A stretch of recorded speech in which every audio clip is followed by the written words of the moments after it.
రాష్ట్ర వ్యాప్తంగా ఉద్యోగులకు సంబంధించి మనకి మీటింగ్ అయితే స్టార్ట్ అయింది. కీలక శాఖల అధిపతులతో చంద్రబాబు గారి మీటింగ్ అయితే సచివాలయంలో స్టార్ట్ అయిందనమాట. శాఖాధిపతులతో సీఎం చంద్రబాబు భేటీ అయితే అవడం జరిగింది. పలు కీలక అంశాలపై దిశానిర్దేశం అయితే చేయబోతున్నారు.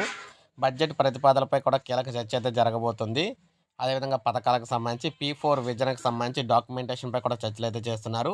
2 సెషన్లుగా సమావేశం అయితే ఉంటుంది. ఏపీ ముఖ్యమంత్రి చంద్రబాబు నాయుడు అధ్యక్షతన మంత్రులు, శాఖాధిపతులతో ఈరోజు మనకి కీలక మీటింగ్ అయితే స్టార్ట్ అయిందనమాట. 10 గంటల 30 నిమిషాలకైతే మీటింగ్ అయితే స్టార్ట్ అయింది. సో, ఆ సచివాలయం లోపలికైతే చేరుకోవడం అయితే జరిగింది.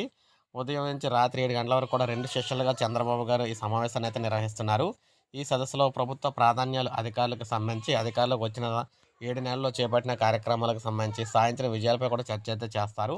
వాస్తవంగా కలెక్టర్లు, శాఖాధిపతులు, మంత్రులతో ఈ సదస్సు జరగాల్సి ఉన్నప్పటికీ కూడా ఎన్నికలు కూడా ఉన్న నేపథ్యంలో శాఖాధిపతులు, మంత్రులతోనే సీఎం చంద్రబాబు సమీక్షించనున్నారు. సో, పలు కీలక విషయాలైతే ప్రకటిస్తారనమాట.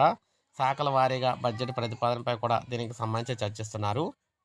ఇక మనం చూసుకున్నట్లయితే ఏవైతే ప్రజెంటు ఉద్యోగులకు సంబంధించి కావచ్చు, అంటే శాఖాధిపతులకు సంబంధించి ప్రజెంటు ప్రభుత్వం పథకాలకు సంబంధించి కూడా ఈరోజైతే డిస్కషన్ అయితే చేయబోతున్నారన్నమాట. ముఖ్య కార్యదర్శి ఒక్కొక్కరు కూడా 15 నిమిషాల పాటు ముఖ్యమంత్రి చంద్రబాబు ప్రగతి నివేదికను, పురోగతిని వివరించనున్నారన్నమాట.